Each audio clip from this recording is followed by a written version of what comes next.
Over the last decade and a half, Call of Duty fans have booted up their consoles, selected one of their favorite zombies maps inside of their favorite games, spawned in with a weak and underpowered weapon, slowly climbing up the ladder of rounds, enduring a never-ending loop against the undead. Of course, over that time we have seen things change with the introduction of quests, boss fights, cutscenes, and even being able to change your starting weapon. But at the end of the day, the core formula has largely remained the same. From World at War to even Vanguard Zombies, the structure of pushing up while slowly building out your arsenal was always the core focus. And sure, we can quibble over the details and argue about which games fell short, but at the end of the day, the core ideology of COD Zombies largely remained intact. So why does Modern Warfare 3's new zombie mode appear to be such a radical departure from the core formula of zombies? While we could sit here and blame the disconnect on gameplay mechanics, I don't quite think that is the answer. This new game mode appears to be structured around the core framework of DMZ, which in a lot of ways is similar to zombies. DMZ does almost the same thing actually, by starting you off as a weak soldier and slowly becoming more powerful as you progress through the map. But what's different with DMZ when you compare it to zombies is that it's more of a campaign structure with a list of missions and contracts to complete rather than discovering clues that lead to a cinematic Easter egg quest or a hidden boss fight. Hopefully stuff like that does happen, but I'm not holding my breath. And to be completely honest with you, I am pretty worried about this new zombies mode for a variety of reasons. Will it have enough depth to carry the community for an entire year? Will it have that classic COD Zombies art and atmosphere? Or is it just going to be on the Warzone map? What does the roadmap for this type of content look like, and how does Treyarch plan to keep it updated and feeling fresh? There is certainly a lot to unpack here, so let's break a few things down and feel free to jump around using the timestamps below. Modern Warfare Zombies is allegedly a hybrid take on the DMZ mode from Modern Warfare 2 and the Outbreak mode from Black Ops Cold War. According to various sources, there is going to be one large map with various zones of difficulty, a 60-minute time limit paired with an exfiltration system, and 4 squads on the map with up to 6 players per squad, totaling to 24 players per match. And it's important to note that this will all be PvE only, with mostly zombies and some human enemy AI, and it will also contain tons of iconic systems from traditional zombies such as perks, pack-a-punch, and many other familiar mechanics. If your initial reaction to this is, what the hell? I think that is perfectly reasonable, but I also think it's important to keep an open mind and try to understand things from a game development point of view. As I stated in the introduction, the core premise of any zombies match is to load into the map while being weak and underpowered, but slowly over time becoming a super soldier by upgrading yourself along the game's difficulty curve. This element is still going to be present, as this is precisely what DMZ is. Inside of DMZ, you spawn in and have no perks, no upgraded weapons, no nothing, and you're forced to push through the map slowly, uncovering loot, taking down AI soldiers, finding contracts and missions to complete, defeating enemy strongholds, and even finding the map's boss and taking him out to receive that particular season's reward. If you simply replace the soldiers with zombies and add in some of the systems that have made Treyarch Zombies so special, I think there is potential here for something pretty great. Where things get a little sticky is when you remember that DMZ is about exfilling from the map, keeping that gear that you left with, and then using it on the next run. Does that mean that we'll be able to have a triple pack-a-punched blundergat waiting for us upon every new match if we somehow perma-unlock it? I'm not sure. I hope not, but who knows? Treyarch tried to bring an open-world zombies mode to fruition with Outbreak, but I think that was really an attempt at salvaging their Battle Royale map after Blackout 2 was inevitably cancelled. However, an open-world zombies concept is something that Treyarch has always wanted to do, at least that's the rumor surrounding Transit from Black Ops 2. But Outbreak is structured in a completely different manner, as even though there was an open-world element with specific missions, bosses, and upgrades on the map, but what kept everything together was its round-based mechanic, meaning once you are done with your checklist of things to do, it's time to teleport to the next location and do it all over again. Outbreak's biggest issue was that the missions grew to be very repetitive, and they were the same on every single map aside from the main objective, which was recycled from I think around 8 different options. And I think this is where the DMZ mode will really shine compared to Outbreak, as the missions and contracts and tasks baked into the core gameplay loop are a lot more diverse and will increase in challenge by not only the difficulty tiers in the map itself, but by the objectives design. There are simple missions like acquire 10 kills, but there are also missions such as take down 3 reinforcement helicopters. And when you combine the mission difficulty with the world tier difficulty alongside whatever the zombie and human AI are doing to you, a variety of scenarios are able to take place, and I don't think it will be very easy, or at least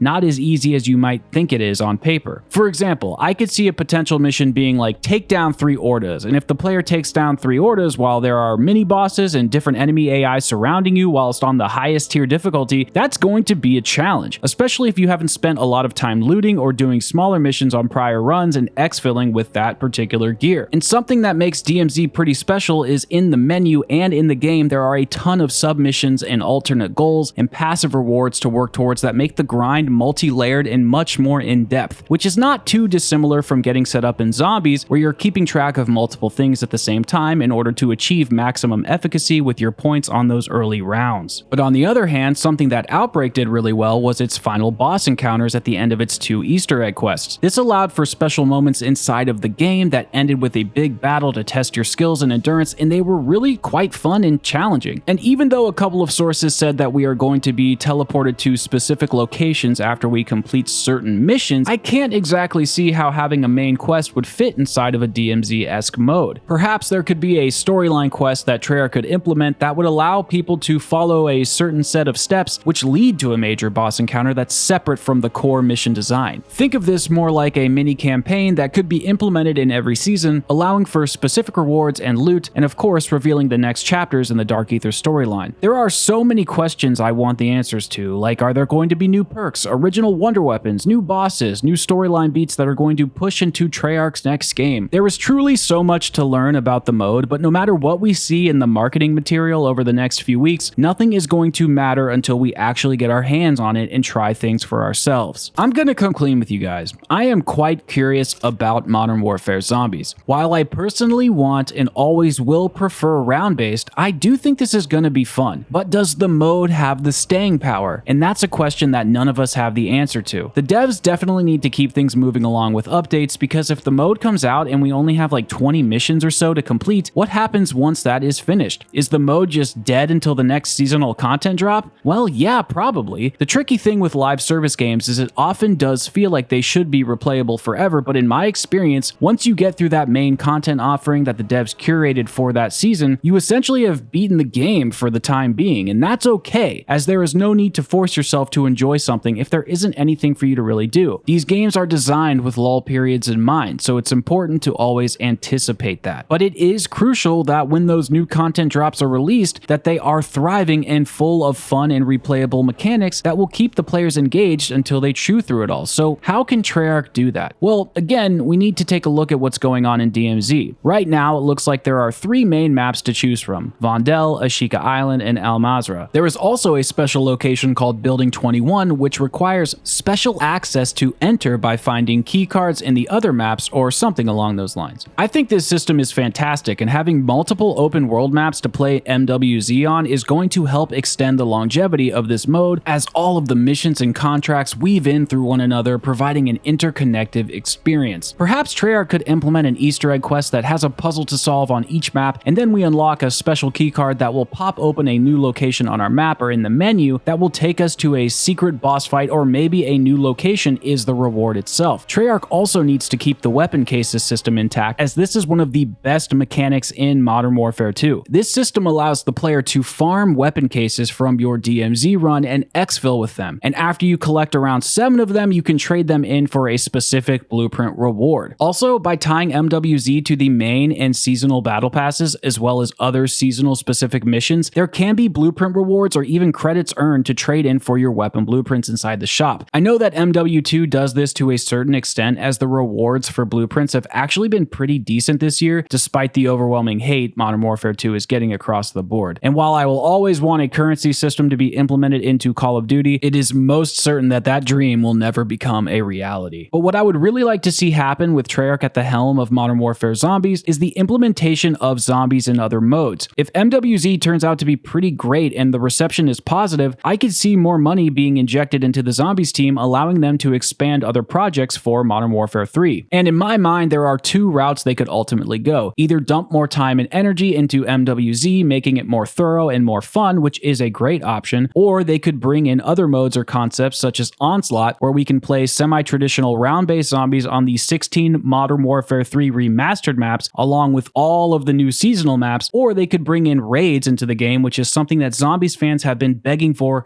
a long time. Having a full-on special mission with a boss battle at the end would feel just like a main quest, but with that Modern Warfare spin to it. And again, while I always will prefer prefer the traditional round-based Jason Blundell style maps, this could be a great alternative for the time being until we get to COD 2024. Now, of course, we are going to have the obligatory COD 2024 talk in just a bit, but first I want to address one of the most worrying aspects of this mode, and that is free-to-play. This concerns me greatly as the free-to-play system is one of the biggest curses and joys that has entered the gaming industry since around 2017. While it hasn't been confirmed that Modern Warfare Zombies will be free-to-play, it's likely going to be so as DMZ is packaged under the Warzone IP, meaning that it is free and open to anyone who wants to give it a shot. The worry is that Activision and Treyarch will brutally hide everything decent behind a paywall or inject pay-to-win mechanics in the shop. Infinity Ward has already been doing this recently with DMZ, where you can buy specific loot items to start your run, giving you an inherent advantage in the game. Now, of course, that same thing could be said about gobblegums and elixirs and all that. The difference is that DMZ is a PvPvE mode, so it's inherently unfair to those who can't afford it or simply don't want to spend money on those in-game items. And while Modern Warfare Zombies is PvE only, it's always a little slimy to sell items in the shop that give you an advantage if they can't be earned in some way also. Another thing I'm very concerned about is Treyarch's identity as a studio. Over the years, Treyarch has lost some very pivotal people that helped to shape the legendary Black Ops series. Jason Blundell, David Vonderhaar, Tony Flame, and many more have left Treyarch to pursue other ventures. Some went on to work for Deviation Games, some are retired, and others are working on projects that are entirely unrelated to the FPS genre in general. The point is that the principles and ideology that built up Treyarch and Activision are not the same as they were a decade or so ago. And this is completely understandable. Companies grow, people change, ideas and culture change. This doesn't mean that Treyarch's new framework is necessarily even bad, it just means that it isn't the same. This is a very common phenomenon in the gaming industry, and specifically within Activision Blizzard King, as certain devs that were part of teams that helped to build iconic franchises were pushed out due to corporate politics and drama. And while we will never fully understand why things have unfolded the way that they have, some devs have come forward to explain that the old Activision Blizzard is dead and never to be heard from again. Well,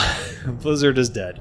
It is a corpse. It is a corpse being puppeteered by Activision and Bobby Kotick. And it's going to be used as basically a factory to put the Blizzard stamp on things and stoke nostalgia to get sales.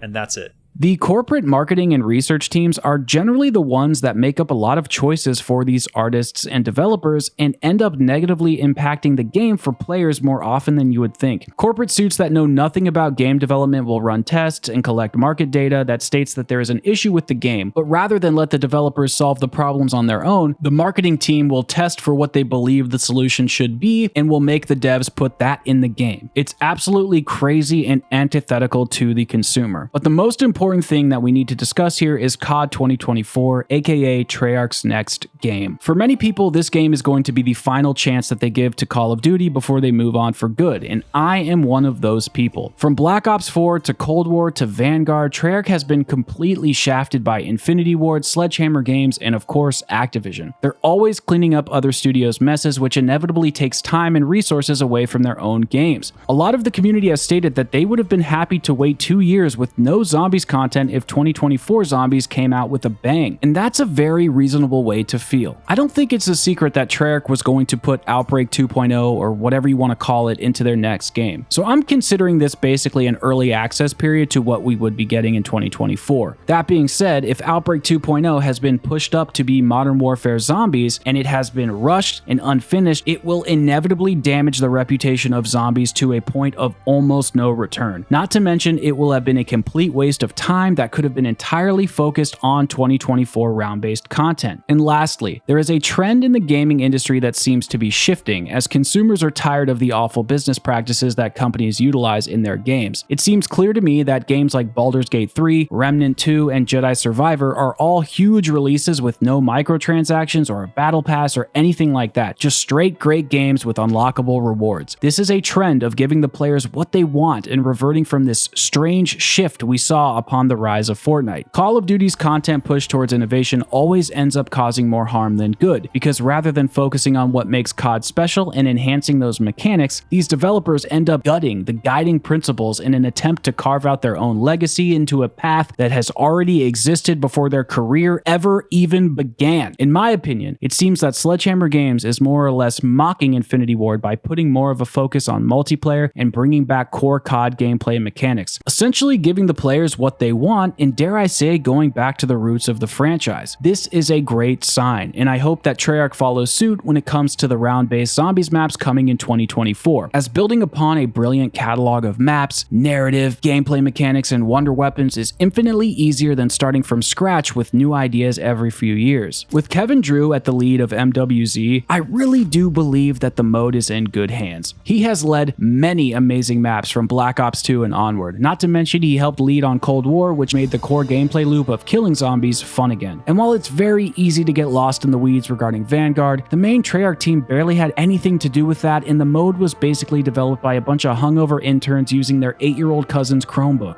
Modern Warfare Zombies needs to be done right. This mode can't be unfinished, there can't be horrible game-breaking bugs, and there needs to be content to play at launch. We have been burned many times before, and being skeptical here is the right perspective to have. But on the flip side of the same coin, it's important to remember to be as open-minded as possible, because in order to criticize correctly, you need to be able to accept things honestly.